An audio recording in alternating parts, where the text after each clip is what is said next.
जय हिंद, नमस्कार साथियों, आप सभी का स्वागत है आज की इस क्लास में। और आज हम बात करेंगे सीईटी 10+2 और ग्रेजुएशन लेवल, जिसमें राजस्थान जीके के जितने भी क्वेश्चन आएंगे उसके बारे में हम चर्चा करेंगे। और एमसीक्यू क्लासेज ये हमारी रहने वाली हैं और लगातार रहेगी, जिसमें आपको देखने को मिलेगा हर तरीके के प्रश्न जिसमें आपको देखने को मिलेंगे। और एग्जाम की दृष्टि से बहुत ही इंपॉर्टेंट ये क्लास रहने वाली है, क्योंकि महत्वपूर्ण क्वेश्चन है इसमें सम्मिलित किए गए हैं। तो आप अच्छी तरीके से देखना, आपको बहुत ही अच्छी तरीके से क्लियर हो जाएगा। जिसका भी आंसर आपको आता जाता है आप कमेंट करके बताना, और क्वेश्चन को बहुत ही अच्छी तरीके से समझना, ताकि आप क्वेश्चन अच्छी तरीके से दे पाओ। और सीईटी का जो आपका लक्ष्य है कि एग्ज़ाम एक बार में क्लियर करना है, तो उसके लिए राजस्थान जी के आपको पढ़ना होगा। तो चलिए अच्छी तरीके से आज हमारा पहला वीडियो होगा, इसकी शुरुआत करते हैं और अच्छी तरीके से देखते हैं कि किस तरह के हमारे को क्वेश्चन यहाँ पर देखने को मिलेंगे। तो पहले क्वेश्चन की तरफ चलते हैं और ये रहा हमारा पहला क्वेश्चन। देखो, हमारा पहला ही क्वेश्चन आपकी स्क्रीन के सामने आ चुका है। निम्न में से किस शासक को, यानी कि निम्न में से किस शासक ने सवाई की उपाधि धारण की? यानी कि ऐसा कौन सा शासक था जिसने सवाई की उपाधि धारण की? किसकी धारण की? सवाई की। तो ऑप्शन देखिए, ऑप्शन एक है महाराणा प्रताप, ऑप्शन बी है सवाई जयसिंह द्वितीय, ऑप्शन सी है राव जोधा, और ऑप्शन डी है राव यानी कि सूरजमल जाट। तो ये चार ऑप्शन आपके पास है और क्वेश्चन को आप अच्छी तरीके से समझ लो कि निम्न में से किस शासक ने सवाई की उपाधि धारण की। तो चारों ऑप्शन को देखिए और अच्छी तरीके से आंसर देने की कोशिश कीजिए। तो मैं बताता हूँ इसका सही आंसर क्या होगा। तो इसका सही आंसर बिल्कुल आप भी सही बता रहे हो। इसका आंसर सही क्या होगा? बिल्कुल भी सही होगा, सवाई जयसिंह। क्या होगा? सवाई जयसिंह। अब सवाई जयसिंह क्यों होगा? क्योंकि देखो, महाराणा प्रताप के आगे जो सवाई जो भी उपाधि है वो कहाँ पर लिखी? कच्छावा वंश। यानी कच्छावा वंश कहाँ के थे? वो थे जयपुर के। यानी कि कच्छावा वंश की वहां पर सवाई की उपाधि लगती थी। तो महाराणा प्रताप के आगे नहीं लगती, क्योंकि महाराणा इनके आगे लगा हुआ था। राव जोधा के आगे राव लगा हुआ था, यानी ये मारवाड़ के जितने भी शासक हैं उनके आगे क्या था? राव। उसी प्रकार जो ये मेवाड़ के थे उनके आगे राणा या महाराणा लगता था। उसी प्रकार जो ये भरतपुर के जाट वंश थे इनके आगे महाराजा लगता था। क्या लगता था? महाराजा। और जो कच्छावा वंश था जयपुर का, इनके आगे लगता था, क्या लगता था? सवाई। क्या लगता था? सवाई। तो इस प्रकार हमारा ऑप्शन बिल्कुल भी सही हो जाएगा। चलो नेक्स्ट क्वेश्चन की तरफ चलते हैं। देखो, क्वेश्चन को अच्छी तरीके से पढ़ना कि शासक को सवाई की उपाधि धारण, यानी कि शासक ने सवाई की उपाधि धारण की, तभी आप सही आंसर बता पाओगे। ऐसे तो यानी ऑप्शन को अच्छी तरीके से देखो, इनको डिलीट करना सीखो और फिर सही आंसर लगाना सीखो। चलो अगले क्वेश्चन की तरफ चलते हैं। आई होप ये क्वेश्चन आपको आ गया होगा। ये रहा हमारा दूसरा क्वेश्चन। देखो, दूसरा क्वेश्चन भी बहुत ही अच्छा है और अच्छी तरीके से समझने की कोशिश करना है। राजस्थान में प्राग ऐतिहासिक सभ्यता, यानी ये प्राग ऐतिहासिक सभ्यता का प्रमुख स्थल, यानी कि वो जो स्थल है जहां से ताम्र युग के साक्ष्य प्राप्त हुए, वह कौन सा स्थल था? यानी कि आपको बताना है कि ये जो राजस्थान में प्राग ऐतिहासिक सभ्यता का जो प्रमुख स्थल है इन चारों में से, यानी इन चारों में से ऐसा कौन सा स्थल है जहां से ताम्र युग के साक्ष्य प्राप्त हुए, वो कौन सा है? तो ध्यान रखना, कालीबंगा है क्या वो, या फिर आहड़ है, या फिर बेराट है, या फिर गणेश्वर है। तो ध्यान रखना, ये जो गणेश्वर है इनको तो ताम्र युगीन जननी कहते हैं। यानी कि ये प्राग ऐतिहासिक काल की नहीं थी, यानी कि प्राग ऐतिहासिक सभ्यता ये नहीं थी। तो इसका सही आंसर क्या होगा? तो इसका सही आंसर अगर आपको आता है तो कमेंट कीजिए, वरना इसका सही आंसर हम बताने की कोशिश करते हैं। तो देखिए, इसका सही आंसर बिल्कुल क्या हो जाएगा? इसका सही आंसर, इसका सही आंसर हो जाएगा बी। यानी बी हमारा क्या है? आहड़। यानी कि आहड़ से हमारे को प्राप्त हुआ था, क्या हुआ था?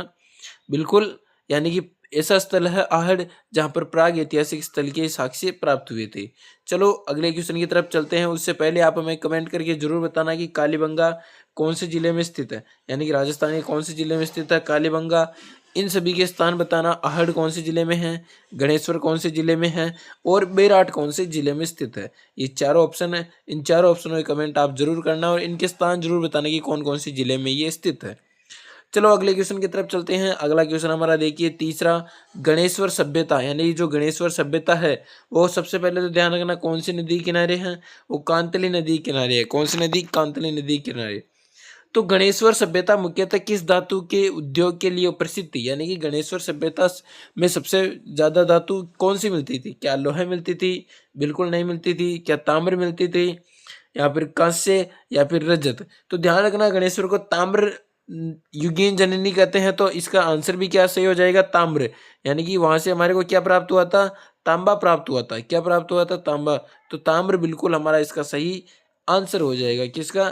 तीसरा क्वेश्चन है, गणेश्वर सभ्यता किस धातु से यानी किस धातु के लिए प्रसिद्ध थी? तो वो थी ताम्र के लिए। चलो अगले क्वेश्चन की तरफ चलते हैं। आप कमेंट करके बताते जाना कि आपको कितने क्वेश्चन सही हो रहे हैं और कितने गलत हो रहे हैं, गलत होने का कारण क्या है, क्या आपने क्वेश्चन अच्छे से पढ़ा या नहीं पढ़ा। अगले क्वेश्चन की तरफ चलते हैं। देखो हमारा अगला क्वेश्चन, निम्नलिखित में से कौन सा युग्म सही सुमिलित है? ये आपको अच्छी तरीके से क्वेश्चन अच्छी तरीके से पढ़ना।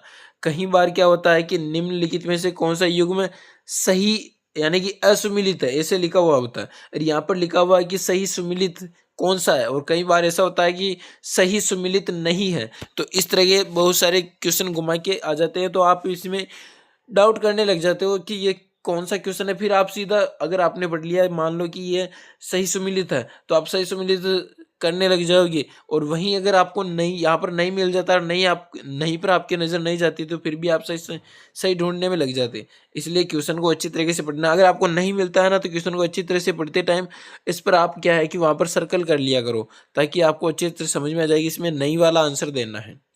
तो देखिए इसमें तो हमारे को सही वाला देना है, तो सही पर हम सर्कल कर लेते हैं एक बार, ताकि आपको याद रह जाए कि निम्नलिखित में से कौन सा युग्म सही सुमिलित है। तो क्या देखिए, कालीबंगा जस्ता उद्योग के लिए प्रसिद्ध है, यानी जस्ता उद्योग प्राप्त होता है क्या, या फिर जावर में जस्ता खनन, या फिर आहड़ में लोहा उद्योग, या फिर बेराट में संगमरमर। क्या है? संगमरमर। अच्छी तरीके से देख लो, यहाँ पर संगमरमर है। तो क्या है कि अब देखो इसमें सही सुमिलित क्या, अगर आपको आ रहा है तो कमेंट करना इसका सही आंसर क्या हो सकता है।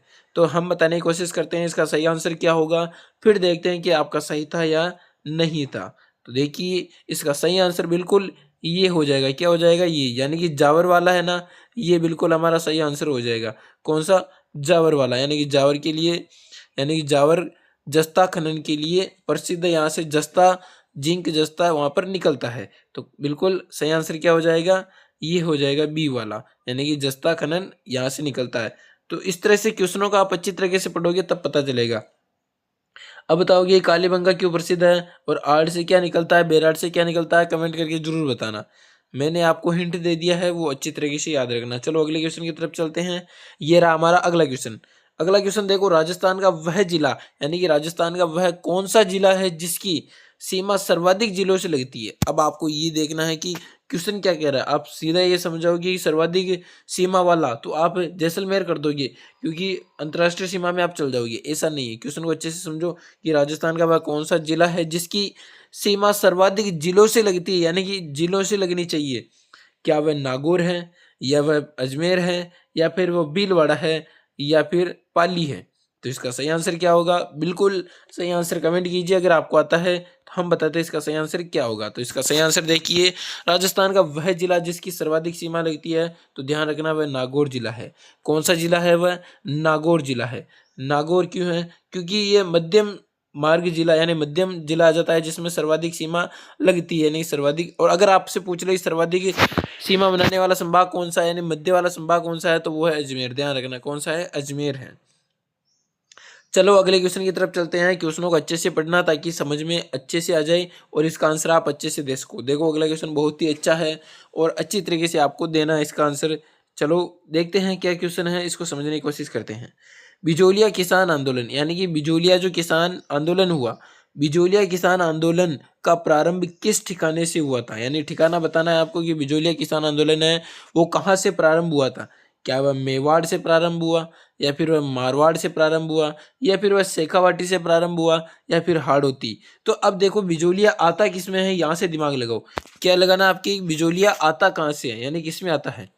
क्या वह मारवाड़ में आता है? बिल्कुल नहीं आता है मारवाड़ में। हाड़ौती में भी नहीं आता है, शेखावाटी में नहीं आता है। तो किस में आता है? वो आता है मेवाड़ में आता है। तो इसका सही आंसर भी क्या हो जाएगा? मेवाड़ हो जाएगा। क्या हो जाएगा?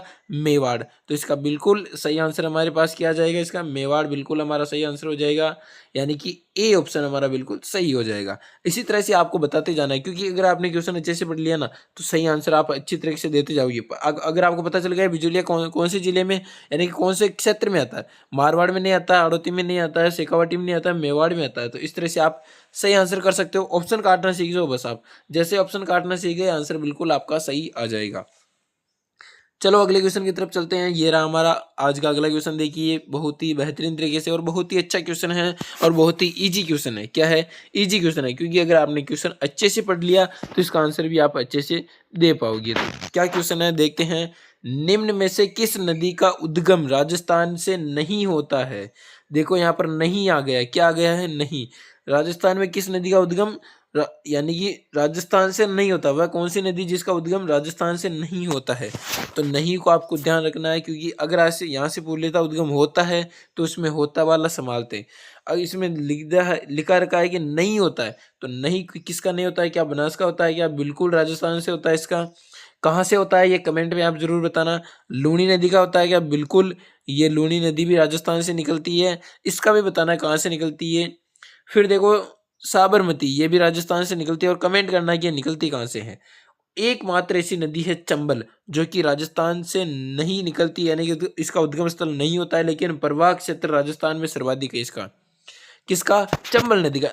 तो ये निकलती कहाँ से है? तो ध्यान रखना है ये एमपी के महू जिले से, यानी कि एमपी के जो जनापाव की पहाड़ियाँ वहां से निकलती है। कहाँ से निकलती है? जनापाव की पहाड़ियाँ एमपी मध्य प्रदेश से निकलती है। कहाँ से निकलती है ये? मध्य प्रदेश से। तो हमारा बिल्कुल सही आंसर क्या हो जाएगा? सी बिल्कुल हमारा सही आंसर हो जाएगा।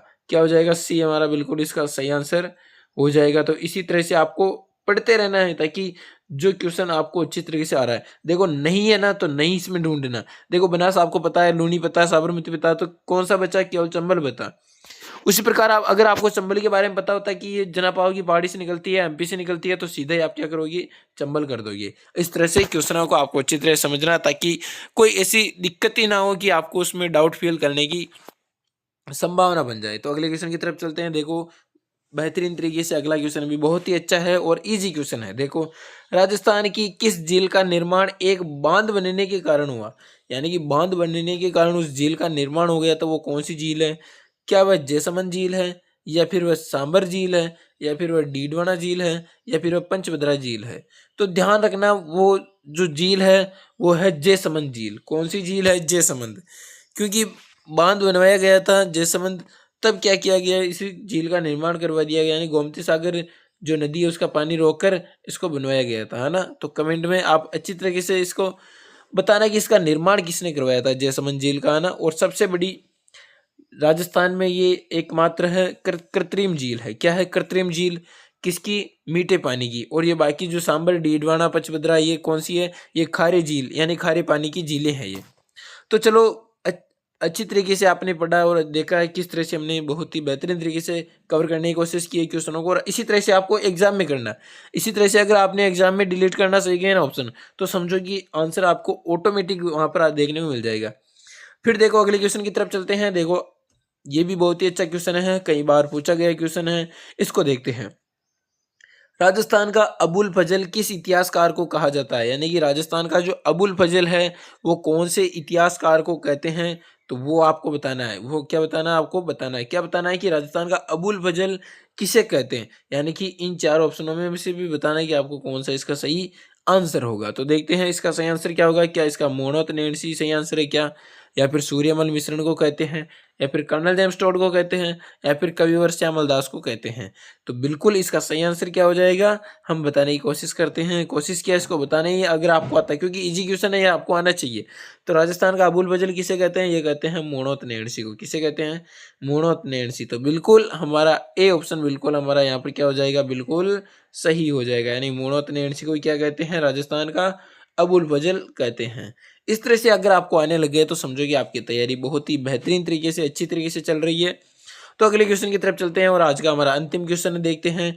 निम्न में से, अब देखो हमने पहले देखा था निम्न में से कौन सा युग्म सत्य यानी सही सुमिलित करता है, और यहाँ पर है निम्न में से कौन सा युग्म असंगत है। क्या है? असंगत है।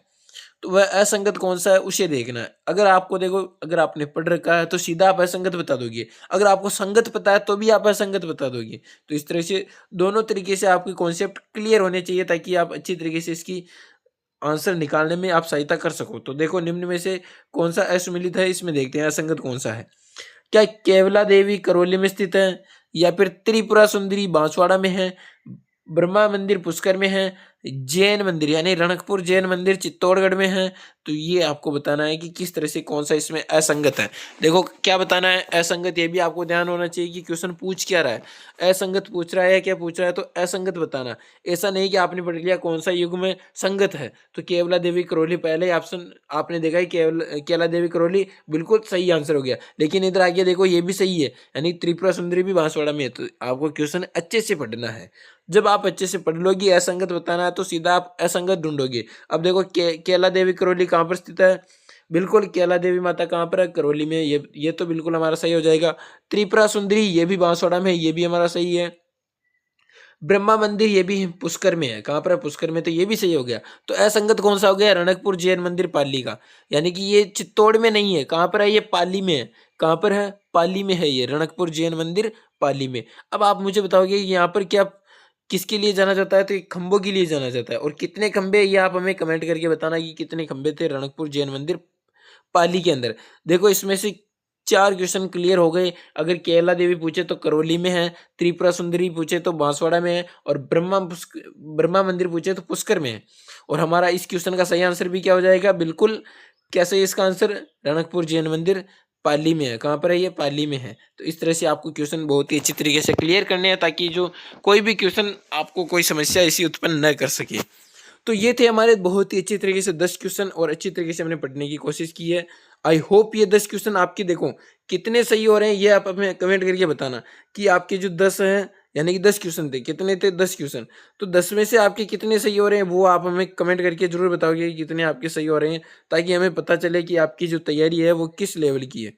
वो आपकी तैयारी किस लेवल की है, तो 10 में से आपकी कितने सही आ रहे हैं वो जरूर बताना कि 10 में से 10 आ रहे हैं या फिर कितने आ रहे हैं, ताकि आपकी लेवल देखकर हमें पता चलेगी किस तरह से, और कौन-कौन से क्वेश्चन आपकी गलत होते हैं और कौन से नहीं होते, ये आप हमें कमेंट करके बताना, ताकि आप हमें पता चले कि आप कौन सी जगह गलती कर पा रहे हो और किस वजह से आपके क्वेश्चन गलत हो रहे हैं। आप बताना कि क्वेश्चन आप सही पढ़ पा रहे हो या नहीं पढ़ पा रहे हो। तो इसी तरह से बने रहिए हमारे साथ रेगुलर, और सीईटी 10+2 या फिर ग्रेजुएशन, इसी तरह से क्लासेज आती रहेगी राजस्थान जीके की, जिसमें आपको संपूर्ण एमसीक्यू के माध्यम से कवर करवा दिया जाएगा। अगर आप रोज की एक क्लास भी देखते हो क्वेश्चन की, तो मानो कि आपका बहुत ही 90% क्वेश्चन, यानी 90% तो इसी तरह से कवर हो जाएगा जीके का। यानी कि जीके अगर आपने कवर कर लिया तो फिर क्या है, बहुत ही इंपॉर्टेंट जो मेन सब्जेक्ट है उसको कवर कर लेना, ताकि जो जो भी होगा वो अच्छी तरीके से आप सीईटी क्लियर कर सकोगे। तो ये था हमारा 10वां क्वेश्चन, इसको अच्छी तरीके से देख लेना। इसी तरह से बहुत सारे क्वेश्चन थे जिनमें हमने पढ़ने की कोशिश की, समझने की कोशिश की। आई होप ये क्लास आपको बहुत ही अच्छी लगी होगी।